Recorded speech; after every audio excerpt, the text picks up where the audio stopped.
శ్రీగురుభ్యో నమః.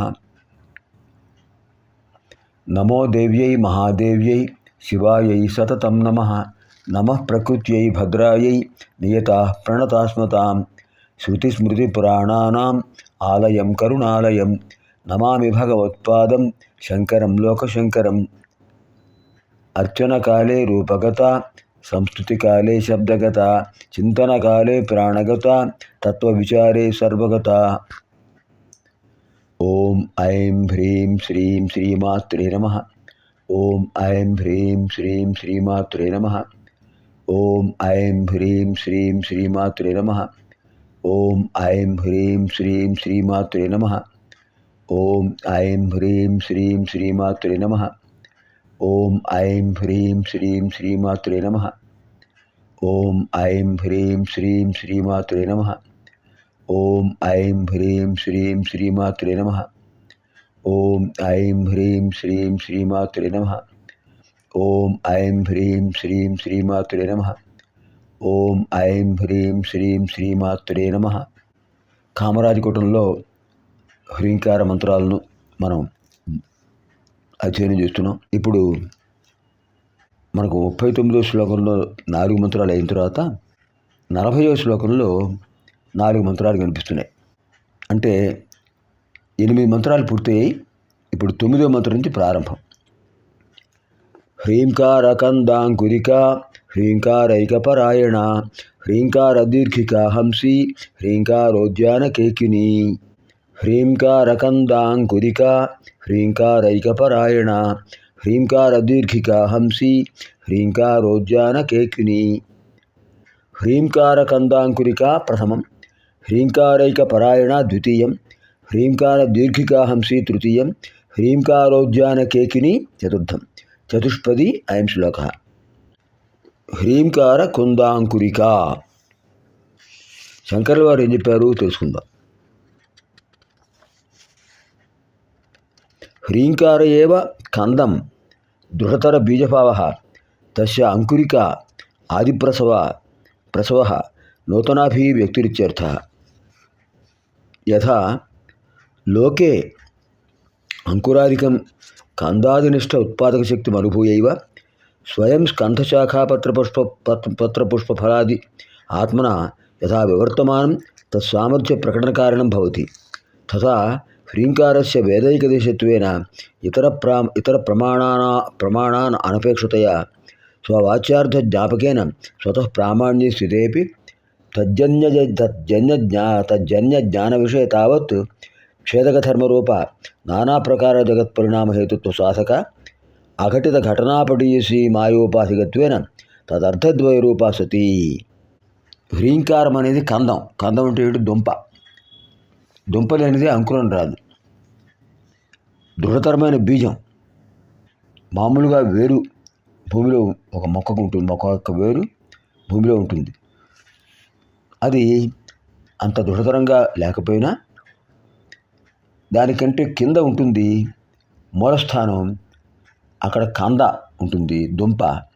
అది చాలా దృఢతరంగా ఉంటుంది. దాని నుంచే అంకురాలు వస్తాయి. ఇక్కడ హ్రీంకార కంద అంకురిక. ఆ దుంప లేకపోతే అంకురాలు ఎలా వస్తాయి? రావు కదా, మొలకలు రావు. అంటే నూతన అభివ్యక్తి ఏది ఉండదు, కొత్తగా ఏది రాదు. కొత్తగా ఏదైనా ఒక మొక్క రావాలంటే కింద దుంప ఉండాలి. అంటే ఉత్పాదక శక్తి ఎక్కడుంది? ఉత్పాదక శక్తి, జనింపచేసే శక్తి కందంలో ఉంది, ఆ దుంపలో ఉంది. అది విశేషమైనటువంటి రూపంగా పత్రపుష్ప ఫలాదులుగా వివర్తమానమే వస్తుంటాయి. అది అధిష్టానమైన తత్వం. అదే ఇక్కడ అమ్మవారు జగత్ పరిణామహేతుత్వ సాధకం. అఘటిత ఘటన పటీయసి, సంభవించిన దానిని సంభవింపజేస్తారు. మాయ ఉపాధిగా కలిగి ఉన్నారు అమ్మవారు. నిరుపాధిక శుద్ధ చైతన్య స్వరూపం అమ్మవారు. అంచేత కంద శబ్దం మూలాధార ద్యోతకం. కుండలిని శక్తి ఎక్కడ ఉంటుంది? మొట్టమొదట మూలాధార చక్రంలో ఉంటుంది. అది పృథ్వీతత్వం. అన్నిటికీ ఆధారం పృథ్వీతత్వం. అలాంటివి పైన ఉన్న చక్రాలన్నిటికీ, శక్తి కేంద్రాలన్నిటికీ ఆధారం మూలాధారం. ఆ మూలాధారంలోనే అమ్మవారు ఉన్నారు కనుక ఆ మూలాధారాన్ని కందము అంటే దుంప అనే భావంతో వ్యక్తం చేశారు. అక్కడి నుంచి చక్రాలన్నీ వచ్చాయి, శక్తి కేంద్రాలు. అలాగే మూలాధారం ఉండడం వల్లనే స్వాధిష్టానం, మణిపూరం, అనాహతం, విశుద్ధి, ఆజ్ఞ ఈ చక్రాలన్నీ కూర్చాయి. దీని అర్థం ఏమిటి? కుండలిని శక్తి సాధకుడి యొక్క ప్రాణాయామాల చేత సాధకుడు ప్రాణాయామం చేసి కుండలిని శక్తిని జాగృతం చేస్తాడు. అలాంటి విశేషమైన శక్తిని అమ్మవారు ఇస్తున్నారు కనుక, అంటే ప్రాణాయామం చాలా గొప్పదండి. ప్రాణాయామం చేసే వ్యక్తి చాలా ఆనందంగా ఉంటాడు. సహజంగా వచ్చేటటువంటి కష్టాలు నష్టాలు ఎన్ని వచ్చినా కూడా వాటిని భరించగలిగే స్థోమత, సహనం ప్రాణాయామం చేసేవాడికి ఉంటుంది. అమ్మవారు ప్రాణాయామ స్వరూపిణి, అంటే కందస్వరూపిణి. ఆ కందస్వరూపిణే ప్రాణాయామ స్వరూపిణి. అలాంటి విశేషమైన తత్వాన్ని ఇక్కడ చెప్పారు. అంచేత అమ్మవారు విశేషమైన మూలాధార ద్యోతకం, మూలాధార స్థిత, మూలాధార చక్రంలో ఉంటారు అమ్మవారు. కందాంకురిక, కమలకండవత్తు, కమలకందవత్తు. పద్మానికి అడుగున దుంప ఉంటుంది. ఆ దుంప కింద మట్టిలో చెరువు అడుగున ఆ దుంప ఉన్నంత వరకు పద్మలతలు వస్తూనే ఉంటాయి, పద్మాలు వికసిస్తూనే ఉంటాయి. తేన కుండలిని సుప్త సంతప్త ప్రతిబుధ్యతే దండాహత భుజంగీవ నిశ్వేశ్య రుజుతామృజేత్. ఇది యోగ కుండలిని ఉపనిషత్తులో చెప్పారు. అంటే అర్థం ఏమిటి? హ్రీంకారం అనే కందం వల్ల మూలాధార చక్రంలో ఆధారమైన ఆ చక్రం నుంచి వచ్చినటువంటి అంకురాలు, స్వాధిష్టానం, మణిపూరం ఇలాంటివన్నీ కూడా రుజుత్వంతో కుండలిని శక్తిని ప్రదీప్తం చేస్తాయి అని అర్థం. తర్వాత హ్రీంకారైకపరాయణ, హ్రీంకార ఏకపరాయణ. పరాయణ అంటే శ్రేష్టమైన మార్గం, శ్రేష్టమైన లక్ష్యం. దక్షిణాయనం, ఉత్తరాయణం అంటూ ఉంటాం కదా. రామస్యాయనం, రామాయణం, స్థానము, చరిత్ర.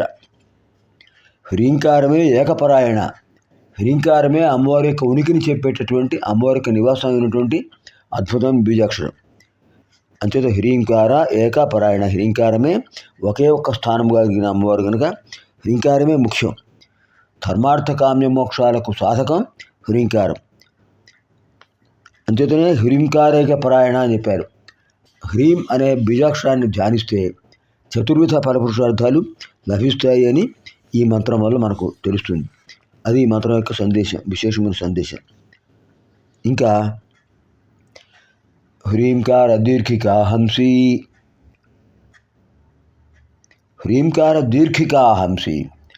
దీర్ఘిక అంటే సరస్సు, చిన్న సరస్సు, క్రీడా సరోవరం అంటుంటారు. రాజప్రసాదాల్లో, రాజభవనాల్లో రాజకుమార్తెలు ఆడుకోవటానికి వీలుగా క్రీడా సరోవరం ఏర్పాటు చేస్తారు. మనం ఆంగ్ల భాషలో స్విమ్మింగ్ పూల్ అంటుంటాం. అది తయారు చేసినటువంటిది. అక్కడ అది హ్రీంకార దీర్ఘిక. హ్రీంకారమైన ఆ సరోవరంలో హంసి, ఆడహంస సంచరిస్తోంది. హ్రీంకార దీర్ఘిక హంసి. ఎవరా హంసి? ఆ హంసిని ఎవరు? అమ్మవారే. హ్రీంకార దీర్ఘిక హంసి. హ్రీంకార ఏవ దీర్ఘిక రాజోద్యాన క్రీడావాపి సంసార కానన సంచారి లోక విశ్రాంతి కారణత్వేన హ్రీంకార తయా ఉపమీయతే ఆరామమస్య పశ్యంతి నతం పశ్యతి కశ్చన. పైన పద్మాలు కనిపిస్తాయి, అడుగున కాంత కనిపించదు, ఆధారమైన దుంప కనిపించదు, హ్రీంకారం కనిపించదు. హ్రీంకారం యొక్క ప్రభావంతో వచ్చినటువంటి అద్భుతమైన లీలా విశేషాలు కనిపిస్తాయి. ఇక్కడ ఈ హ్రీంకారం అనే దీర్ఘికలో కొలంలో హంసి విహరిస్తోంది, ఆడహంస.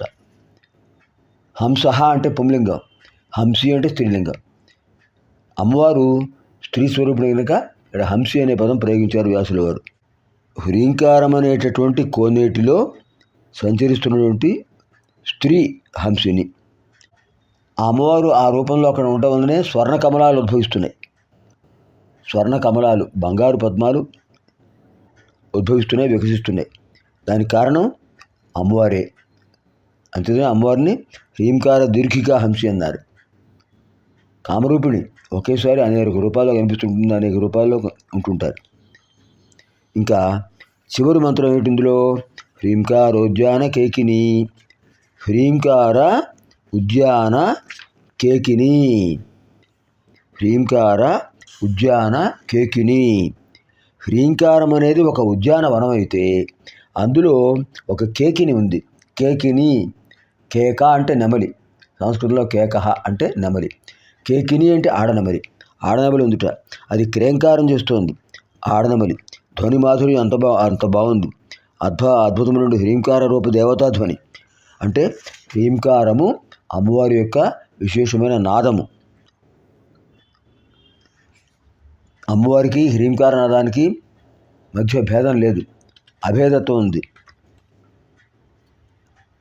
అదే మనకు అద్భుతమైన ఒక కేకిని అనే పదానికి కూడా ఒక సార్థకత ఇచ్చారు. నెమలి అడవిలో సంచరిస్తుంటుంది, ఆడనెమలి మగనెమలిని అనుసరిస్తూ వెళ్తుంటుంది. కానీ ఎక్కడైనా పుష్పాలు కనిపిస్తే ఆడనెమలి అక్కడ ఆగిపోతుంది. ఇక్కడ అమ్మవారు హంసి రూపంలో ఉంది. ఎక్కడైతే ఉపాసకుల యొక్క మంత్రాలు వినిపిస్తుంటాయో, ఆ ఉపాసన విశేషాలు తెలుస్తుంటాయో అక్కడ ఆగిపోతుంటారు, వాళ్ళని అనుగ్రహించడం కోసం, దర్శనం అవ్వడం కోసం.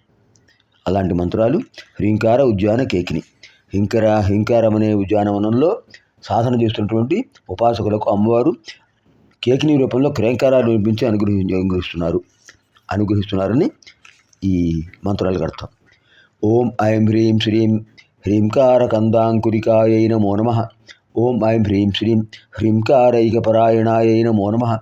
ఓం ఐం హ్రీం శ్రీం హ్రీంకార దీర్ఘికా హంసిన్యై నమో నమః. హంసియై. ఓం ఐం హ్రీం శ్రీం హ్రీంకార దీర్ఘికా హంస్యై నమో నమః. ఓం ఐం హ్రీం శ్రీం హ్రీంకారోద్యాన కేకిన్యై నమో నమః. పునర్మిలామः ఆగామి కార్యక్రమే. స్వస్తి.